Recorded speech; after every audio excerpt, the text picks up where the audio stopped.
Great. Well, we'll go ahead and get started today. Thank you for being here for this idea exchange where we're going to discuss modernizing your go-to-market strategy with AI and automated workflows. Before we get started, I just want to quickly introduce myself. My name is Cameron Hobbs, and I'm here with Emblaze, or formerly known as AAISP. Really excited to lead you through today's session as your host, and I'll be here in the back end for any questions that you have using either the Q&A or the chat. Before we dig into today's session, I mentioned that I'm with Emblaze, and for those of you who have been with AISP for a long time, Emblaze is our new name. So we are so excited to bring this to the community. And today I'm just going to highlight 3 ways that we are doing that. And this is with research and benchmarking, in-person and virtual events, and through advice and collaboration. When we talk about research and benchmarking, we are working to bring you real-world revenue growth innovations. And we are so excited to do that with both research, testing, benchmarking. And one of the ways that you can access that is through the Idea Lab. With our in-person and virtual events, you have sessions just like today, but another one that I want to highlight is our in-person Digital Now Revenue Summit, which takes place in April. And we are so excited to have 8 tracks this year, which is a big jump as we continue to grow and see the research and benchmarking being brought into the event. Another thing is that advice and collaboration. We're doing that with B2B buyer researchers, practitioners, and we have a group of advisors that you have access to as part of Emblaze. If you aren't yet a member of the community, we do encourage you to join us and get some of those revenue insights that ignite. If you need more information about membership, please do throw something in the chat or Q&A or look for additional information following today's session. There are 3 other virtual sessions on our calendar for the rest of the year. There will be a 4th one added, but I do want to talk about these 3. We have 2 which are called Training Tuesdays, and these happen the 2nd Tuesday of each month. And so in November, we're going to teach and go through a training session on how to get more of your customers to renew or stay with you. And in December, we're going to dig into the power of stories, which is a great topic. I know a lot of leaders are planning to bring their teams to that session in December for sure. And then on November 7th, we have another idea exchanger panel like this, where we're going to talk about complexity affecting the sales process. Now, why we're here today is for the Modernize Your Go-to-Market Strategies with AI and automated workflows. And like I mentioned earlier, you can use both the chat and Q&A throughout today's session. We will have some polls and interaction, and we really do want to make sure that you get everything out of the session that you came here for. To help with that, I want to introduce Scott Weinhold, who is a facilitating consultant, over at Corporate Visions, and he is going to moderate and kind of lead us through today's discussion on this topic. And Scott, I'm going to pass it off to you. Thank you, Cameron. Hi, everybody. Super excited for you to join us for today's idea exchange. You're going to experience some really practical examples of go-to-market intelligence, how to combine it with data and AI. You're going to dive into some actual go-to-market plays so that you can make this really practical with examples, playbooks. And to lead us through that today, we have our experts with us from ZoomInfo. For today's exchange, we have Alex Lazarowicz and Ben Saltzman. So Alex, please introduce yourself.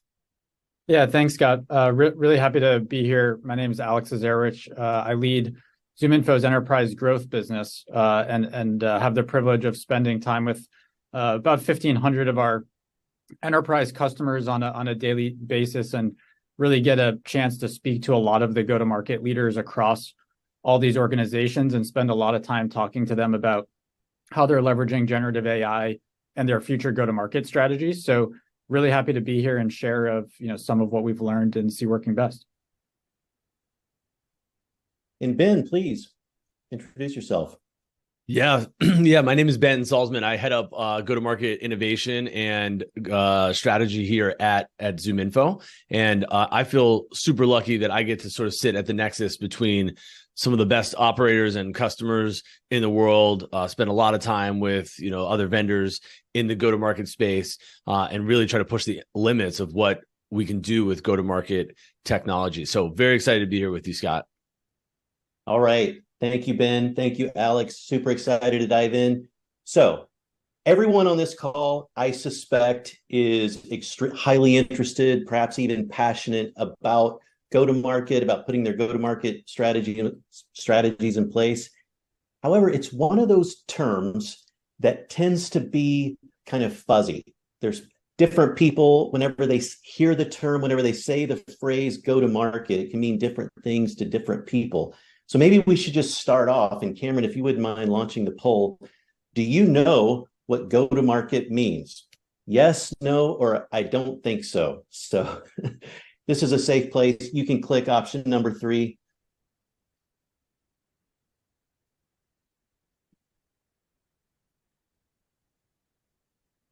And by the way, Cameron, just let me know when we've got all the results from the poll in. Yep. Got about 80% participated. So we'll go ahead and close the poll.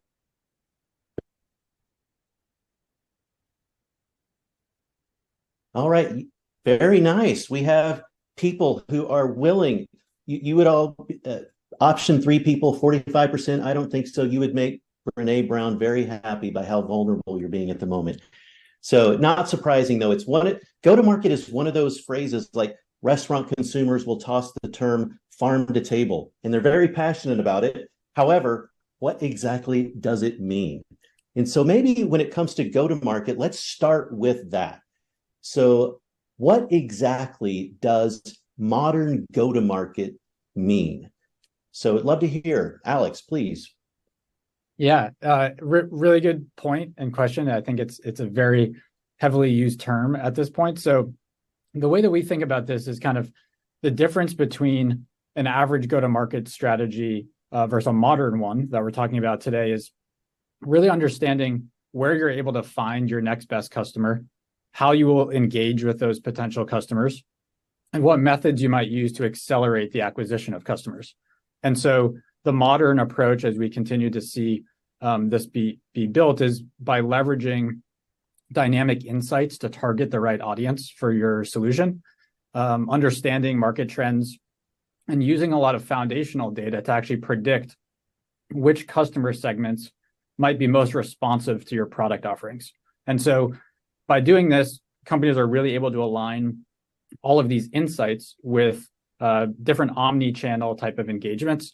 And that's really where we see, what we would call modern go-to-market. I would make, one more quick comment there, Scott, that, since we're talking a lot about generative AI in this session, the way that we see AI impacting the definition of go-to-market is really all around automation. And so kind of old school go-to-market meant a lot of manual collection of foundational data, manual creation of content, kind of limited ability to get the timing of all of that right. And so what Gen AI has introduced is really the ability to go from insight to action almost instantly. And this is where we spend a lot of our time with our customers trying to get them there. And just as a quick example, being able to go enrich a sales territory with foundational data to understand your best fit accounts, or industry segments, combined with the ability to go create automated and dynamic content, is one of the ways that AI is kind of really fueling the future of go-to-market. Perfect. Thank you, Alex. That's really helpful just to put a definition in place. And I'm sure as the audience kind of sees that overview, they hear you describing that definition. One of the questions that I'm sure just comes to mind is when you think about taking those insights into action, like how do you make those processes efficient? Specifically, how do you apply AI? How do you think about AI's role and impact on that definition of go-to-market? Ben, would love to hear your thoughts. Yeah, look, I think one way, Scott, that we think about this is that in the past 20 years, let's say, most of us in the go-to-market world, and I think Alex did a really good job of summarizing it, but just to underline it, like in the sort of sales, marketing, ops, customer-facing world, have been really living in this upper right quadrant, meaning that we've been relying on lists, structured data, spreadsheets, often tools like ZoomInfo or our competitors, where you can get structured third-party data that will tell you about your TAM, about your ideal customer profile, your personas, a lot of the sort of core attributes that you might need to run your business.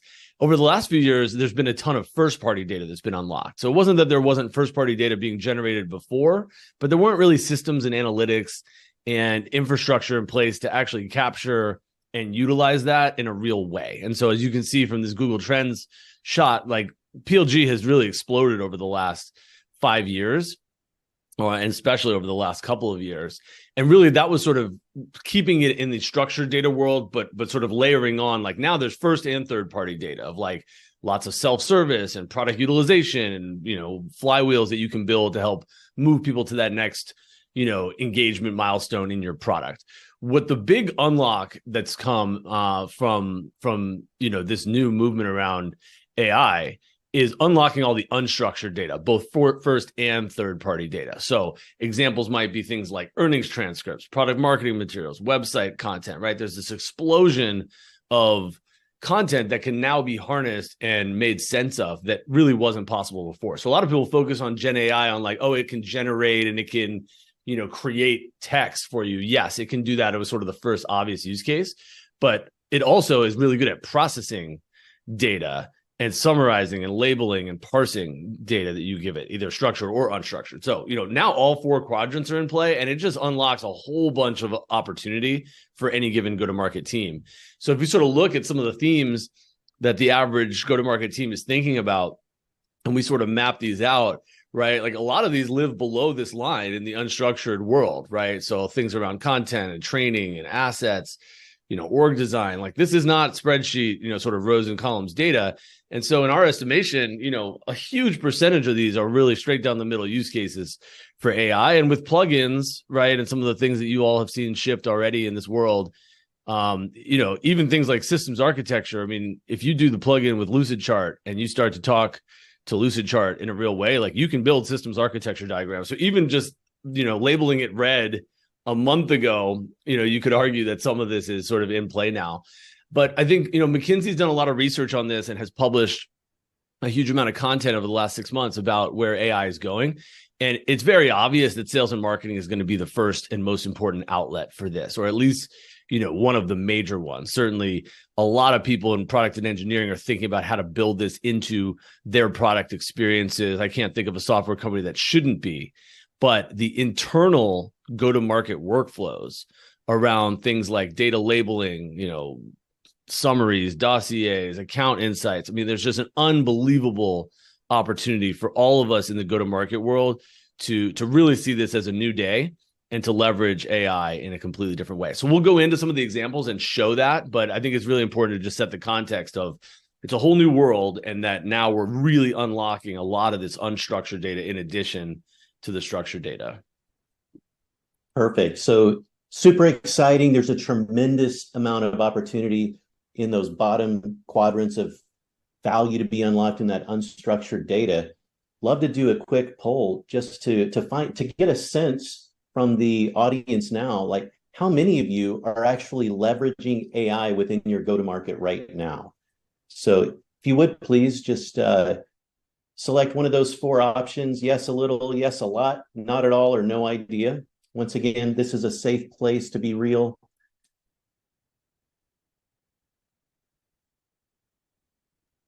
So Cameron, you can just give me the nod whenever we have. You got it. Got about 66% participated. We'll give it just another few seconds.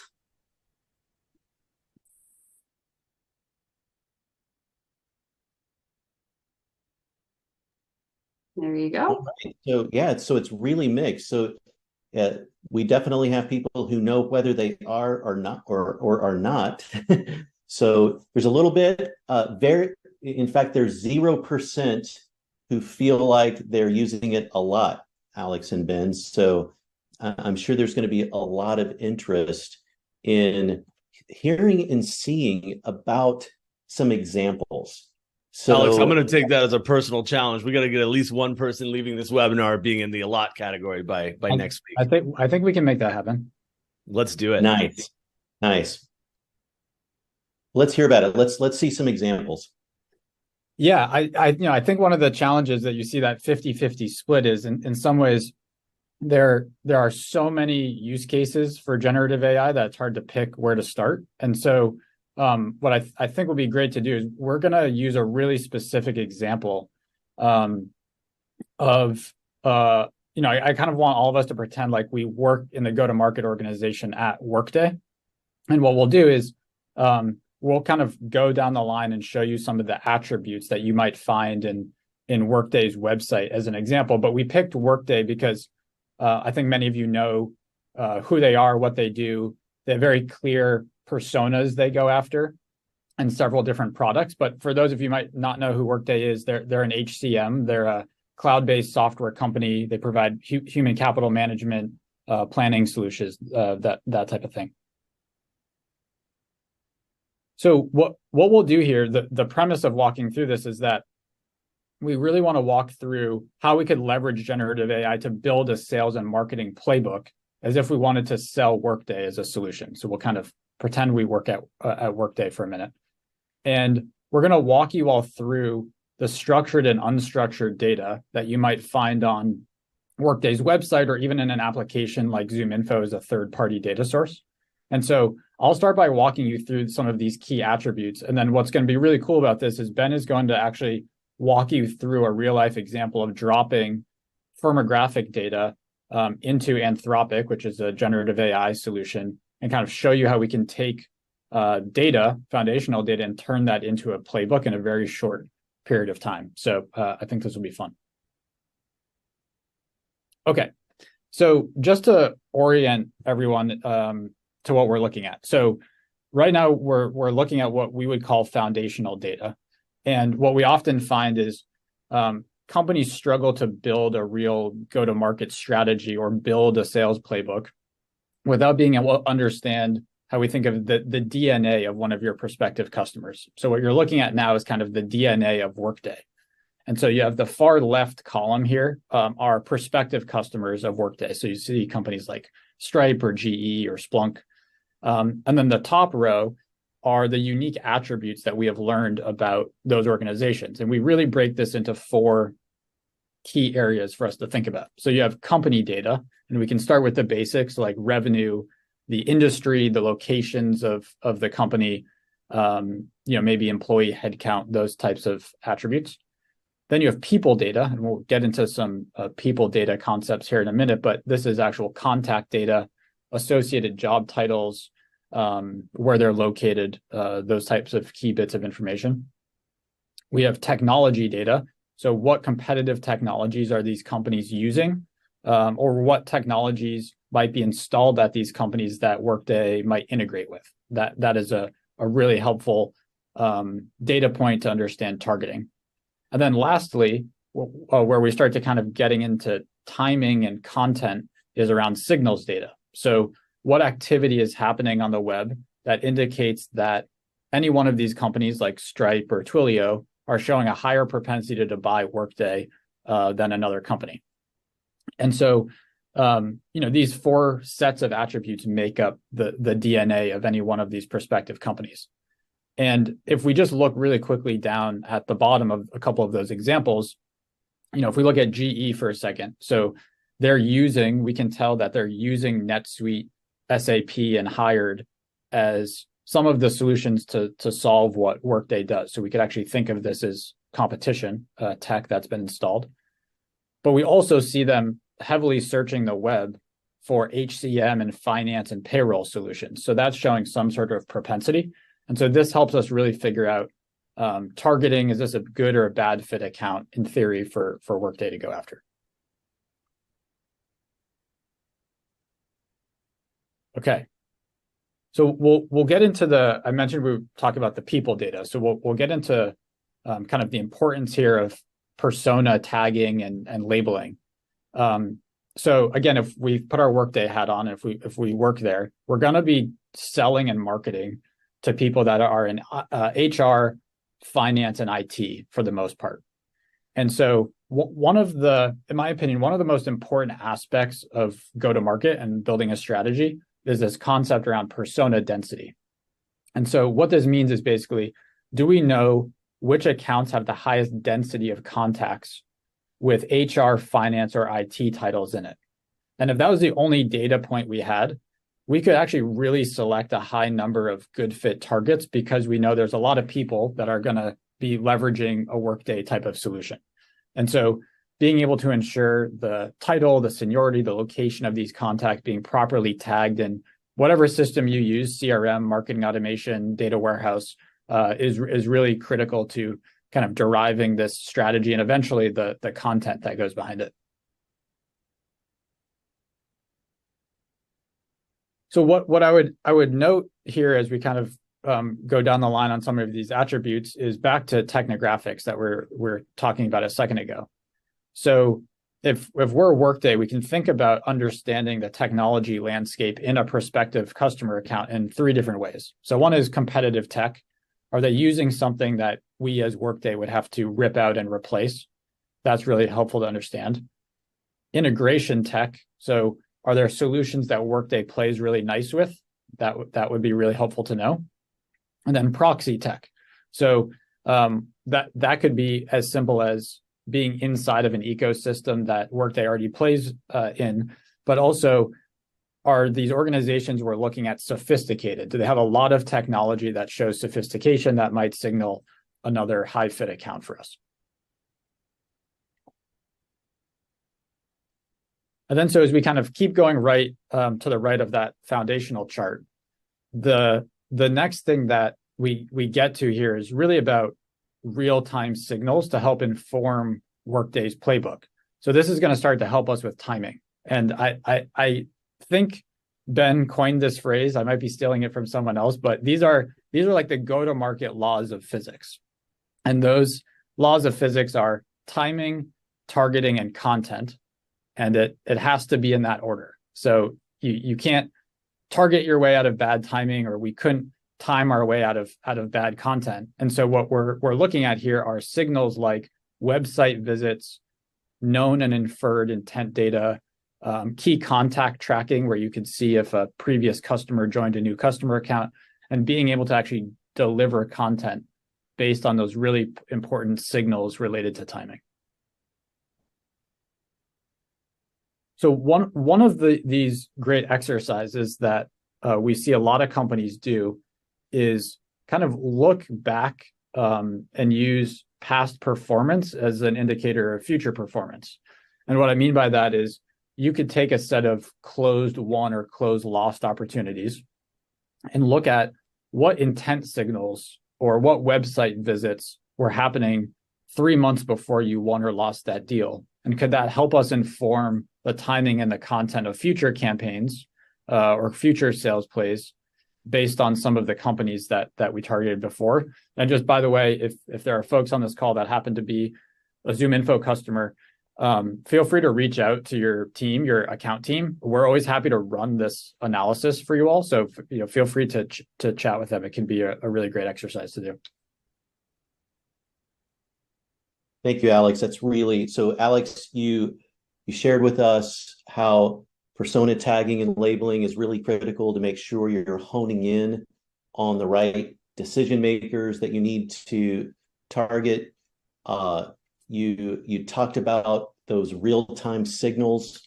I like that phrase that Ben came up with, the go-to-market laws of physics, timing, targeting, and content, so that you can deliver the most relevant and compelling content based on those signals. So Alex would love to hear, like, how do you operationalize this stuff? Yeah, I think that's a really important point for us to get to, which is to kind of ground this in reality a little bit.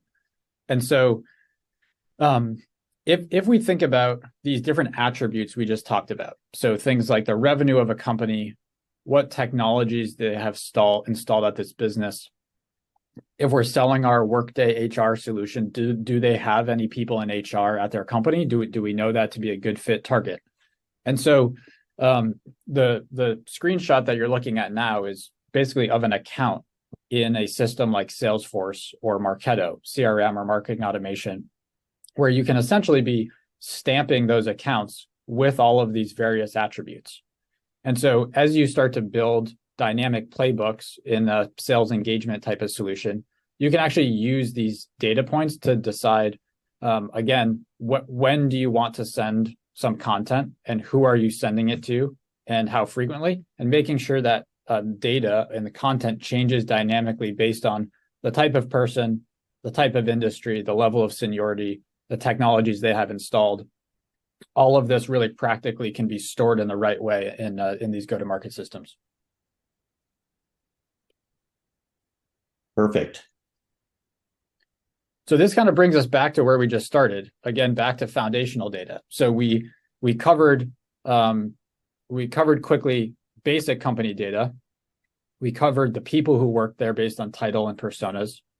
We talked about what technology might exist inside of a prospective customer account. And we talked about the timing, so the signals that tell us we should build some content.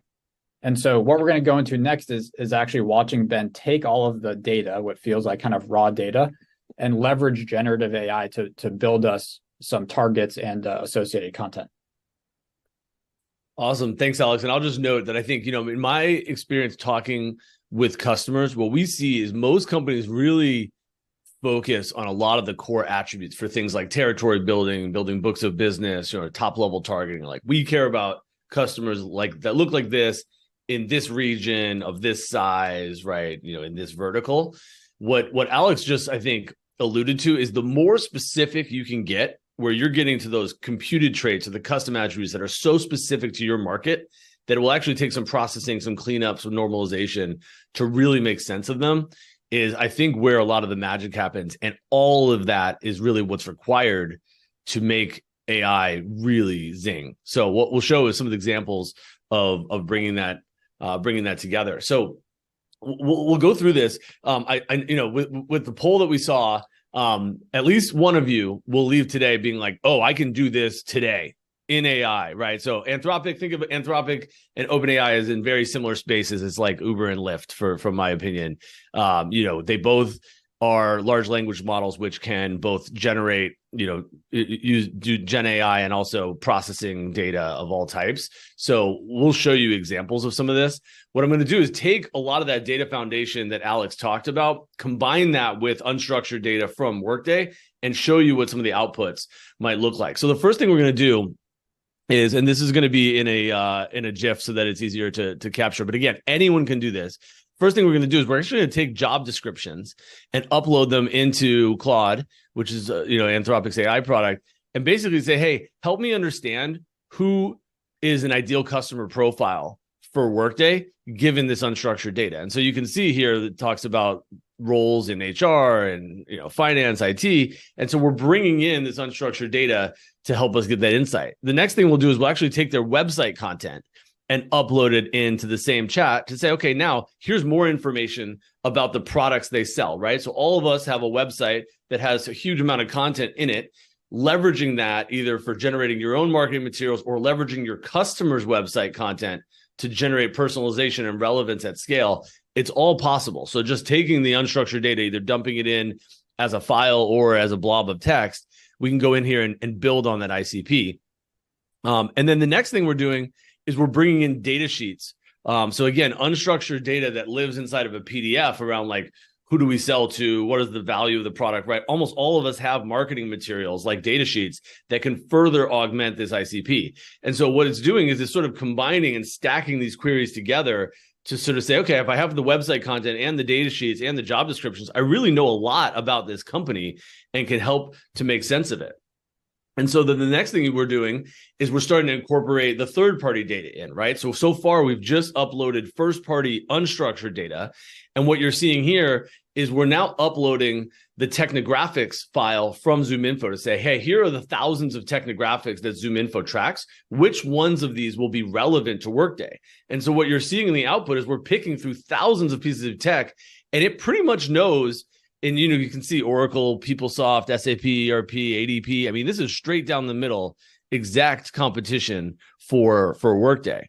Then the next thing we're going to do is we'll upload news topics to say, okay, what are the types of topics that when we see someone surging on, or we see news about an event or a job change or what have you, what are the topics that we can pick from to track to say every time something happens in the area of Oracle, PeopleSoft, what do we do about that? So again, just sort of like stacking these queries together to build more and more intelligence. And then lastly, we're actually uploading all of our intent topics. So again, we store thousands of different intent topics that any given company can look at to say, what are some of the initiatives or projects that might be going on in this company? What kind of content is this company consuming? And so again, now we're sort of layering on more and more unstructured and structured data together to really get a clear picture of who they sell to, which technographics might be important, which news signals might be important, which intent topics. And so, I want everyone to sort of use your imagination for which types of structured data, whether it's from ZoomInfo or somewhere else, and unstructured data can you combine to really build out a really deep level of understanding of what your customer cares about. And so, what we're asking for in this last prompt is say, okay, based on all the above, tell me everything about who the personas that they sell to are. Who are the ideal customer profile? What are the firmographics, technographics, intent topics, right? And so it's going pretty fast, so you can't see the entire output. But every person on this call has a version of this for their next customer meeting. So what I would encourage you, especially if you're in that 0% bucket of like you're not using it a lot, before your next call, go really deep on their website content. Again, for the customer you're about to talk to, their website content, their job descriptions, their product sheets. There's 50 other things you could upload, combining that with data about your company, your offering, to get to a real nuanced understanding of what this company might care about. It's basically exactly what the best seller would do anyway by clicking around and processing and thinking through this. This just helps compress that time and accelerate the time to insight, right? So that's a big part of this, is just like, dramatically improving the speed with which you can process all this data.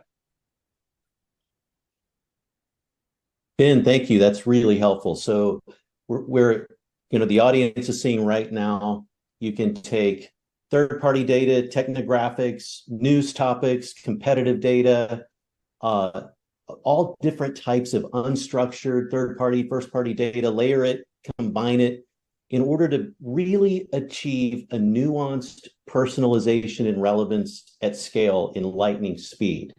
So help us understand, how do you build this in a way that's repeatable and automated? In other words, how do you bring all of this together?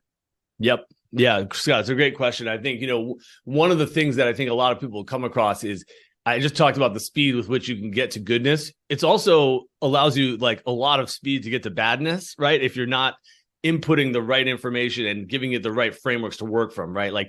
Anthropic's go-to-market team jokingly says, treat AI like your smartest friend you ever had, but they just woke up from a nap, right? So I think a lot of times people come in and they're like, oh, AI is wrong. It was we need to take the onus on ourselves of how do we give it the right infrastructure, logic, information, frameworks to be right? It is on us to actually put a box around, here's exactly what we're looking for. Here are examples of that thing, and being really specific about the output that we want. Again, so it's you got to really, really be clear about what you want. And so a few constructs that can help you to sort of think through this is, one, making AI aware of the types of ways that you want to go to market or the ideas that you have, right? So whether that's I want to run an intent signal play, here's what an intent signal play means. Here's the type of data that intent, allows us to get. Here's the type of messaging that I might look for if I had an intent signal. So one thing we've done is we sort of open sourced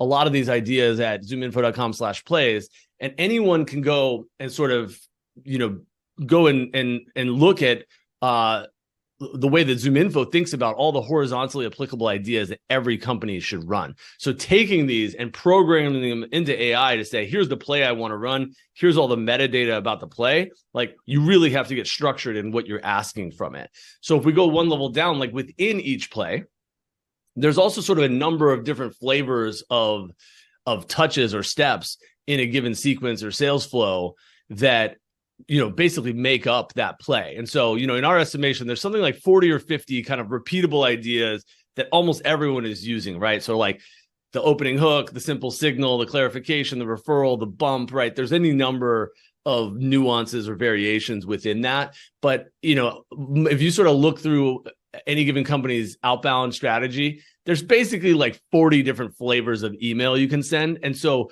building out all the structure to say, here's how we define that type of touch. Here's the thing we want to accomplish. Here's the call to action. Here's the structure of that email is all really important to be able to build out before you jump into an AI world. And then as Alex talked about, you're sort of trying to combine the foundational data of who are these companies and what do we know about them with what are all the things that are changing inside of that company to really build a nuanced understanding of when to reach out to them, what to say, how to segment, et cetera. And so the premise here is that we want for every one of these play ideas to have a really repeatable sort of recipe or set of steps to say, when this thing happens in the world and it's at this type of company, here are the ways that we're going to touch that account across channels. And here are some of the rules of engagement of how long should the message be? What's the tone of the message? I mean, these are all things you can program into AI today and get, first and third party data to do a lot of the heavy lifting inside of that structure. And so as Alex talked about, if you have a signal of something that changes in the world, there's a set of things that you can go and do, like notifying the rep that someone was on your pricing page, adding them to a high priority outbound campaign, start to serve display ads, personalize the chat, right? Any number of things that we can have it do. And so what I'll do is I'm going to show you how we've basically gone all the way down the line to build out the prompt infrastructure for every single one of these plays and every single one of these touches. So in that same chat thread, you can go back and say, okay, now that we understand all the intelligence layer and we understand who Workday's ICP is, and we understand things about which topics they care about, news signals, intent topics, et cetera. Now let's take all that information and actually get to play building. So the first thing that we've done in this one is just sort of built out the anatomy of an intent play. So what we're doing is we're telling it, hey, here's how we define an intent play. Here's what that activity might look like. And what it's saying is, okay, here's my understanding of the intent signal play. And it's sort of repeating back to us like, okay, I now understand what you mean when you say we're going to run an intent signal play. The next thing that we do is we really build out. So again, I'm just showing everything that was in the slides. We're building into AI. So we're saying, now here's the structure of that play, right? First, the opening hook, then the clarification, then the not the right person, and giving it all the metadata that it needs to understand the context within this. So it's, again, repeating back, okay, here's my understanding of how that touch sequence would come together. And then what we're doing is we're then creating a dynamic structure to catch all of the content in there. So we're saying, okay, based on that, build out a sequence and a set of templates that have placeholder variables to personalize at scale, right? So again, this is a lot of what the human is doing anyway. They're sort of interpreting all this different data. What's the nature of the data that will feed this play? What does the play look like? What's the structure of the play? How do we end up, personalizing this play? And then if we jump to the next message, what we're doing is we're uploading sample data to say, okay, for these 10 companies, use all of that information to go and write me an email or a template that, leverages that information. So again, this is just sample data. You could upload, your top customers. You could have it build out not just email copy, but ad copy, chatbot copy, case study copy, right? Like any number of things now that it has all of this intelligence underneath. So Scott, I know we went really fast and there was a lot to get to in there, but I wanted to leave some time for Q&A and discussion. I think to just sort of summarize it, it's really about having a very clear view on which attributes and intelligence you can, leverage as the foundation for who am I going after? What do I know about them? What are the things going on in this company? And then giving AI enough context and structure to really leverage all that data to get to an output that you can go and leverage in your go-to-market plays infrastructure. So again, I want to repeat it. Every person on this call can go today into OpenAI or Anthropic and use this to prepare for their next meeting or to drive their next internal conversation around building out go-to-market plays. So happy to talk through questions, Scott, or go through any of the discussion, go deeper on any of the discussion points that we talked about today. Absolutely. Ben, Alex, thank you. Extremely helpful. We certainly invite questions as I'm watching, Alex and Ben demo this and walk through some of the key considerations. Number one, everyone, there is massive value to be unlocked in your unstructured data with AI, right? You saw how you can drop data into generative AI, turn it into a playbook extremely fast. I really like the idea of tapping into the go-to-market laws of physics, the timing, targeting, content, so that you can deliver content based on the most relevant signals. And you saw how you can layer and combine data with an actual Anthropic demo today. And ultimately, this is all about achieving really nuanced personalization and relevance at scale, with the right person at the right time with the right content. So, Scott, I just want to maybe, if I can just add in, I think, what we tried to do is not make this a commercial for ZoomInfo products. We're weaving AI into everything that we do. We've already shipped several products that have AI built into them. But what we wanted to do is make sure people realize this isn't about one product. This is a platform shift where now the world is sort of like flattening here, where everybody has an opportunity in their sort of like day-to-day life to leverage this, not just, engineers and product folks, but everyone. I see a couple of questions here, Scott. Should we jump into a couple of the... Yeah, go for it. Awesome. I saw Stefan asked about what is the step before developing the sequence of emails. I think that was the step where we're sort of laying out all the different signals and plays any given company can run. So again, if you go to zoominfo.com/plays, what you'll see is what we think is the largest, most comprehensive library of ideas for a B2B business. And in there, what you'll see is everything from what's the trigger, what's the recipe, what would AI tell us if we fed an exact scenario in a specific person at a specific company. And then if you're a ZoomInfo user, you can actually jump into workflows and set that up. So the step before that was just sort of defining what are all the plays and how do we actually, build out the definition for each play. And then I saw a question from Ron. What does your service include? Obviously, ZoomInfo sells a huge number of products to help around go-to-market intelligence, engagement, and orchestration. We also do have professional services arm through ZoomInfo Labs to help set this up. So yes, we are working with customers actively to implement strategies like this, both in product and in professional services. Great. And Ben, there are two questions in the chat as well. I can either read those off to you or if you're able to see those. Oh, yeah. Let's see. Great questions in here. Alex, what do you have a perspective on Tom Gill's question here around what's the biggest blind spot sales and marketing leaders have when it comes to planning their AI strategy? Yeah, I think this is the question. It's a very good one. Yes. I actually, Ben mentioned this before, but I think it's the right answer to this question. The blind spot is often that AI can help you make bad decisions really quickly. And what Ben was getting at when talking about that is, if all the foundational data, like if we just think about what's in your CRM right now, and we ranked the quality of that contact and company and signal data, and then we decided we're going to let Gen AI use all that data to help us make decisions on what companies to target or what content to send to customers. If that foundational data is wrong, and the infrastructure to help you send a digital ad or send an alert to a rep in Slack is not built in a robust way, all of that kind of breaks down, and some of the decisions that are made are wrong. And I think that is the blind spot, being that sometimes we think we can just apply artificial intelligence to any data set and they'll just sort out what it should be, when that's not quite the case. Yeah.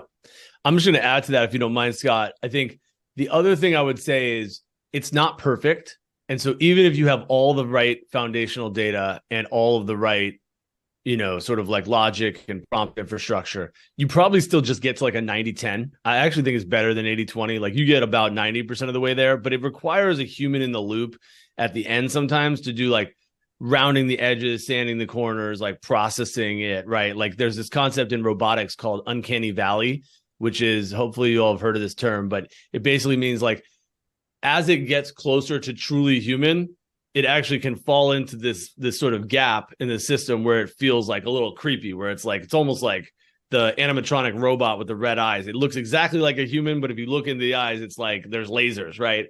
It's like the same way that if your Roomba gets stuck under the couch, it's kind of cute. But if a corpse is nearby, like that's really creepy.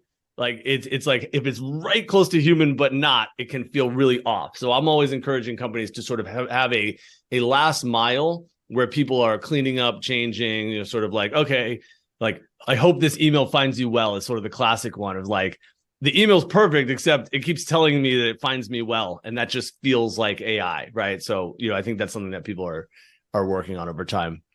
And then I saw Peyton had a question around show the Anthropic page again. I'm not sure what kind of files.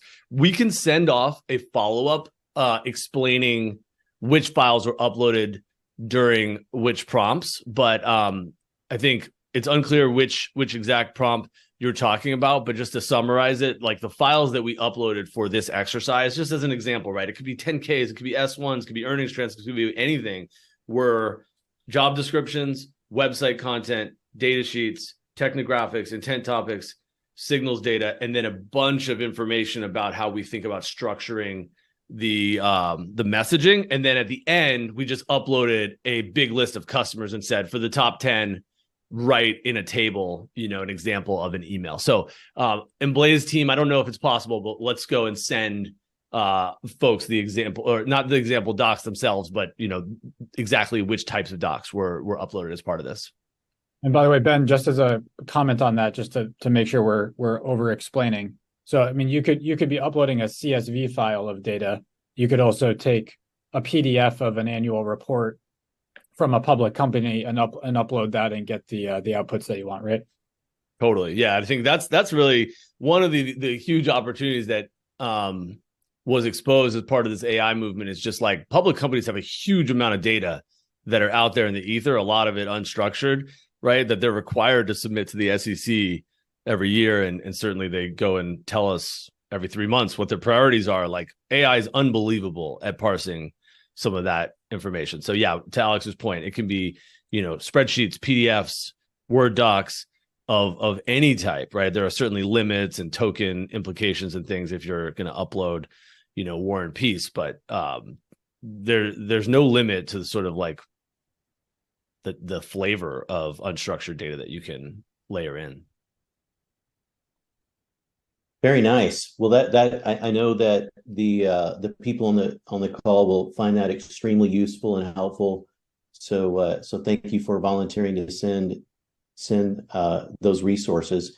I have one final question to Ben and Alex. So we've seen a lot, and my question is, how should companies get their heads around getting started? Like, what are some thoughts about some first steps for getting started with AI and building some of these dynamic playbooks? Alex, you want me to go first? Yeah, please. Happy to go after.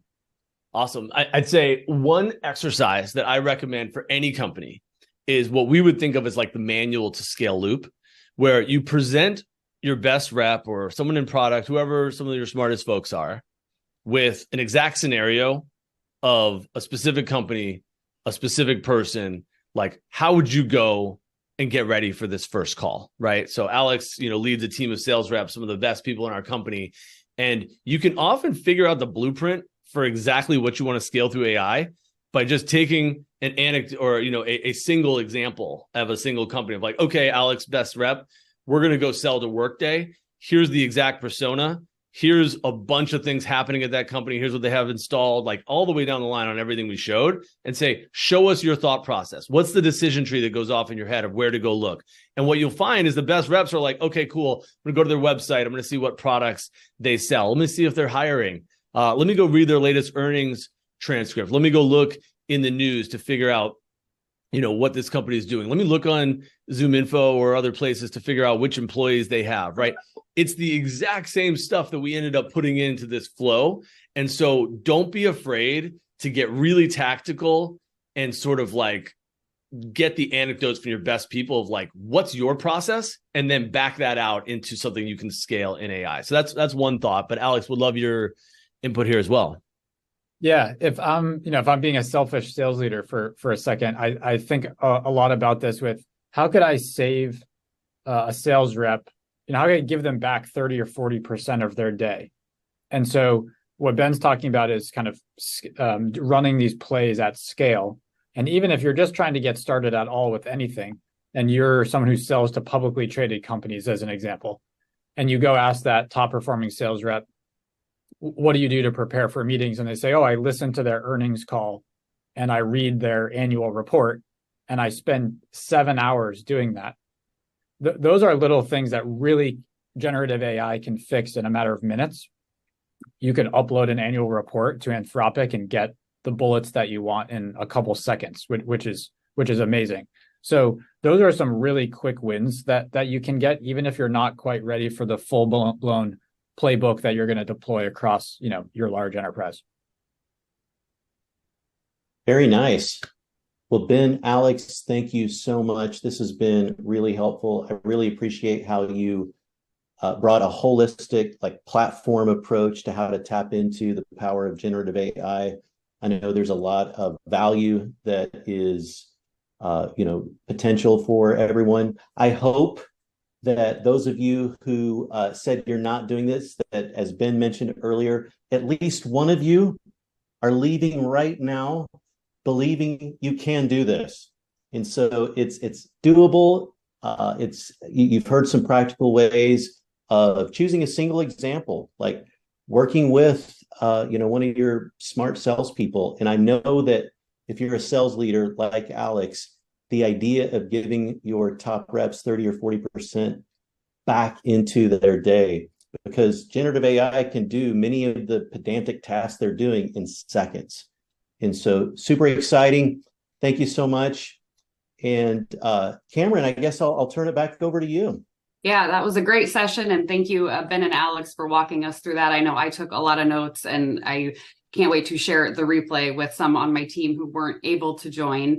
Everyone who is registered either here today or those who weren't able to join us will be getting the replay in their inbox. You can get that in the Emblaze Idea Lab. And we'll also have a link or you'll be able to get the slides as well, a PDF of those. And then like Ben mentioned, he will share some additional resources or some next steps on some of those different file types, and that will be included in your email as well. We hope that you do join us for upcoming sessions and think about things like our in-person Digital Now event and joining us as Emblaze members. We're really excited as we continue to grow the community. And if there are any other questions, please throw them in the chat. Who is contact for more info? Rick, we will follow up there. And anything else we can help with, please do let us know. I hope you have a great rest of your day. Thanks, everyone. Bye, everybody. Cheers.